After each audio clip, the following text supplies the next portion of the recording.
I haven't done this in a while, but I'm going to be doing a review on this IZeeker IG420 non-cellular trail camera.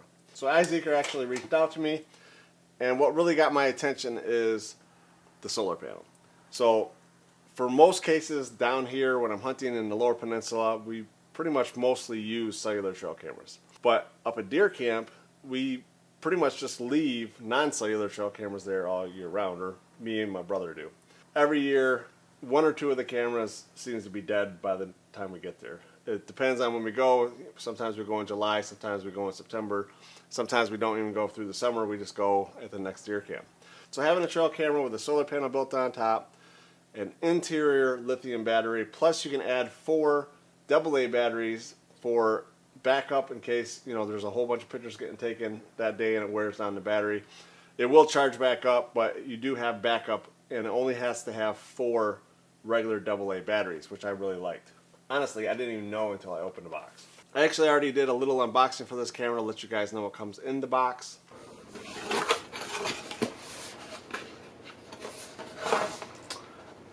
So it shows they have 365-day hassle-free warranty. So the 2 QR codes is the email and the YouTube channel. Then it has all the instructions on how to get this thing started. Got the accessories under here, and there we go, the camera. So got the camera, the user manual, the USB-C, the sensor of the camera. The LEDs are covered by plastic wrap. Got the solar panel on the top side, and then a 1/4-20 on the bottom. Open it up. Has easy controls with a screen on the inside. We'll look at that when we set it up on the tree outside. I tried to go over all the features in the camera when I was outside, but my battery died. It was -10 degrees when I put the camera up, and it was cold, and it just drained my battery for some reason on this camera that I'm talking to right now. So you open it up. Yeah, please read.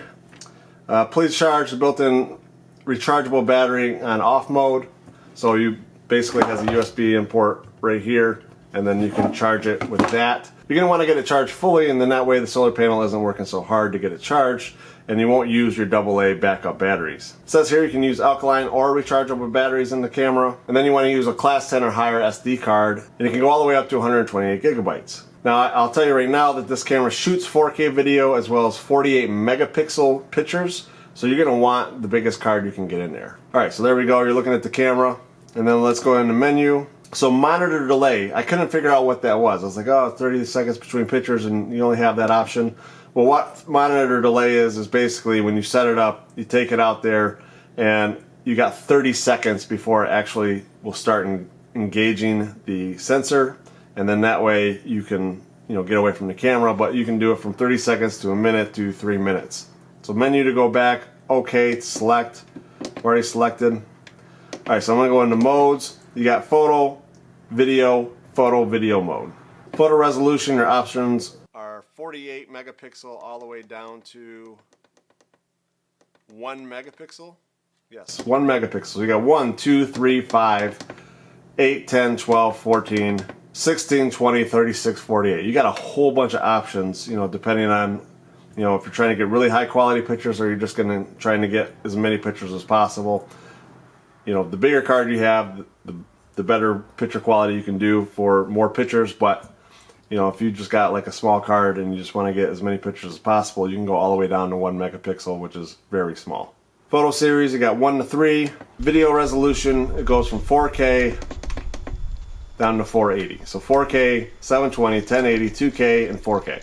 Video length, you can go from 5 seconds down to 5 minutes. Wow, that's a long video. So cycle storage, basically what happens is the newest picture is going to record over the oldest picture, and then that way it can just keep updating the SD card and take pictures no matter what, even if your card does fill up. Now I usually keep that on, but I have it off at the moment because I want to see how many pictures that this can take. Hopefully I can get enough activity on the camera to know how much space is used on my 64 gigabyte SD card. Now it does come with a 32 gigabyte SD card, which I don't have in here. And then now we got the intervals, so 30 minute, 15, 10 minute, 5 minute, 3 minute, 1 minute, 30 seconds, 15 seconds, 10 seconds, 5 seconds, 2 seconds. A lot of options on this camera. Sensitivity, high, normal, low. I usually keep it at normal, and then if I'm getting a lot of activity I don't want, then I'll change it to low. Most of these cameras I find I run on low. Like for the bears, I set the camera up pretty high, usually 10 to 12 feet, and when I'm that high, I have to turn up the sensitivity. But for the most part, I usually run these cameras on low. So you got highlight, normal, or economics is what they call it, but basically it's just going to run low so that your battery doesn't get used quite as much. Here you can set up target recording time, go down to on, and then you can choose the hours that you want to turn it on, and then you can do a time lapse, turn it on, turn it off. So let's go. Here you can set up how many hours and minutes and seconds you want the time lapse to be. I actually wouldn't mind doing that. I've never done that on my cameras. I really should just use that just to see what it looks like. Date format, so you can do day, month, year, year, month, day, year. Here in the United States, we do month, day, year. Temperature units, Fahrenheit or Celsius, obviously. Beep sound, you can turn it on and off. The beep on this is very loud. So if you want it on, fine, but as you can tell, it's very loud. I never turn them on. I honestly don't know why they even give it an option, but I guess, I don't know. I don't even know why it's an option on these, honestly. So audio, you can turn the audio recording on or off. I'm always going to have audio on. And then you can do the timestamp. So you can do time, date, logo, time, date, off. So you're going to have password protection. I'm not going to do that. And then you can go down here and format memory card. Now this is the one thing I will say. You're going to have to format the card. And when I put the card in, it literally made me format the card.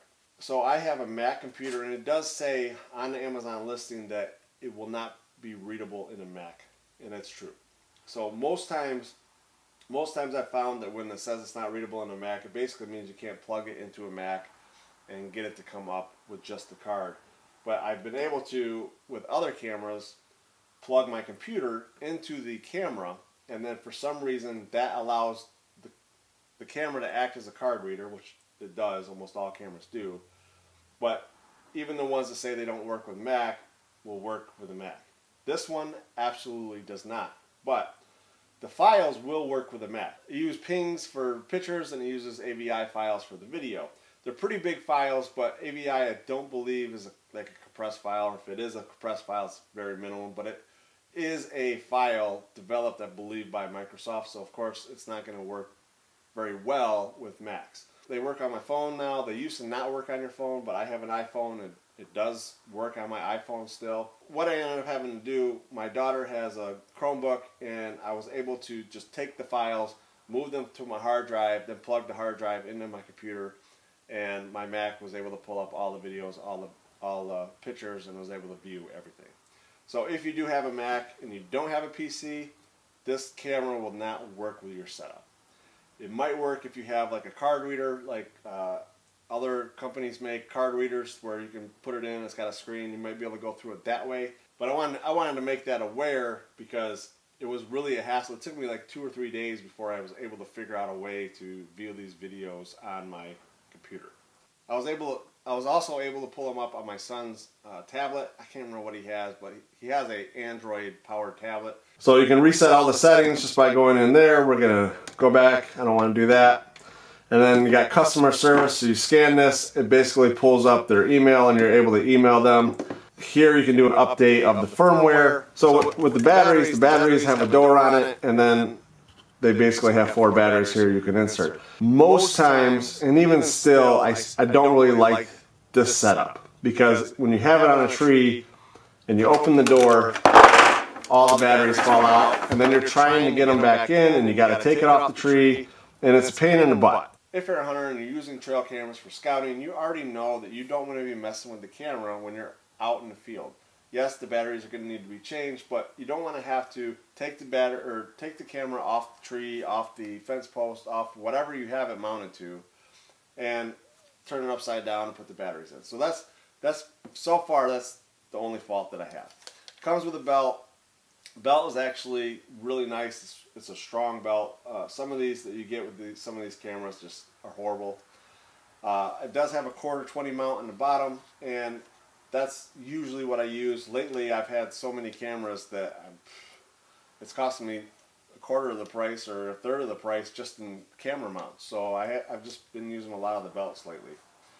When I go up to the UP, I pretty much have to have them on the mounts because I got to get them up at least close to 8 feet high, 7 to 8 feet high, because the bears get them. They just, every single camera last year, I think they got almost every single camera last year. So you got to get it up high. Having a quarter 20 helps you with that. Now you don't have access to the lithium battery, so if there was a problem, you know, you wouldn't be able to just call them and say, hey, I want to swap out this battery. It doesn't seem to work that way. Having a solar panel mounted like this and where it's attached to the camera, you pretty much have to have the camera facing south. There's got to be on some point of the south side of the tree, because otherwise it's not going to get any sun. So if you have it on the north side of the tree, the tree is pretty much always going to block the sun, and it's never going to charge the internal battery. That's the only problem I see with these, but I have enough places. You know, we're in the big woods in the UP. There's a million trees on our property, so I can find the tree that's going to suit this camera. So that's fine. But if you have a situation where your camera has to be on the north side of the tree, this might not be the camera for you, or you just got to deal with the fact that the solar panel is not going to be charging internal batteries. So the other thing is, it pretty much relies on the solar panel to charge the internal battery. So you can't attach a second external solar panel. There's no other options for that. Now you can charge it with a USB-C, but you have to have the camera off, and obviously you're not going to have the camera off out in the woods charging it. Other than that, I have I think 1 or 2 more IZeekers, and they're still working. We have them set up at camp. They still work really well.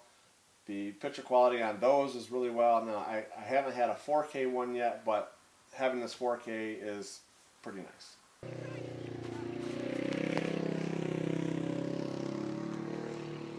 My daughter was out riding around the Razor, and I got sidetracked, and instead of turning the camera on, I turned it off. But all I really missed was the introduction. So basically what I did is my dog, I went out, I set the camera up in a field, and then I was filming the dog running past the camera. So we set it up I was going like from 10 to 30 out to about 40 yards, and then I did from the distance moving straight towards the camera. And I did a couple different tests, and you'll be able to see here. All right, so now we're out about 20 yards from the camera.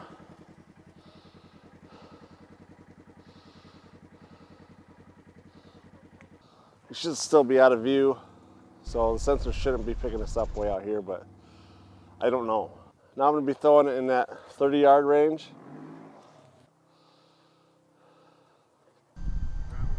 Drop. So I don't know what it looks like on the camera, but I paced this out so I know where I am. But we're at 30 yards.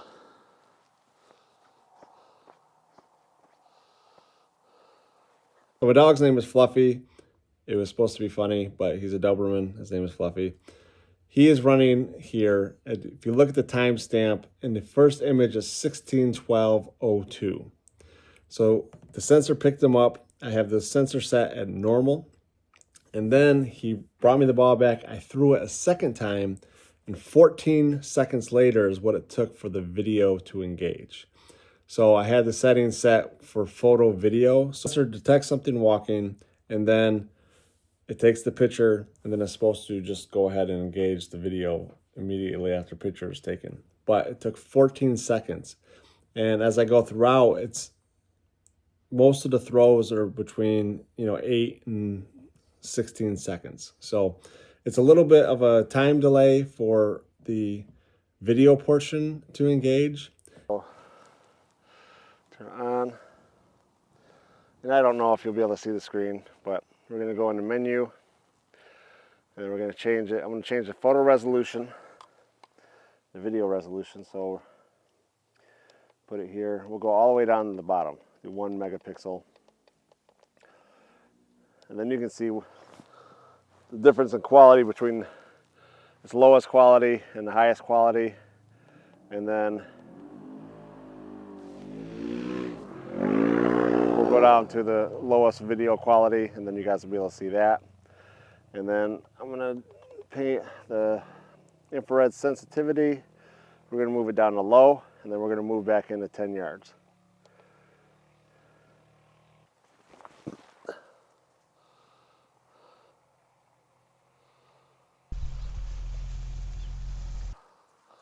It's right there around 20 yards.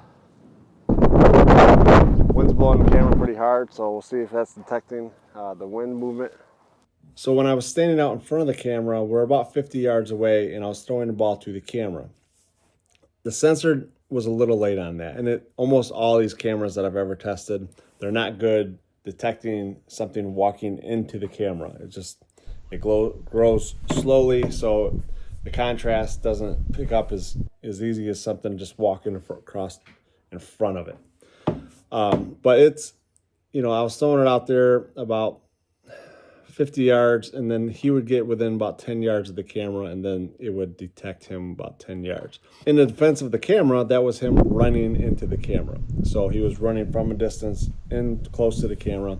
And if you see here in the last image where me and him were walking in to get the camera, it actually picks me up about 25, 30 yards away. If you have a farm or a location, whatever it is, that you want to set up a camera and it's really far away from home, so you maybe get it once every 6 months, once every year, having a camera like this with the solar panel built in is really useful, because I've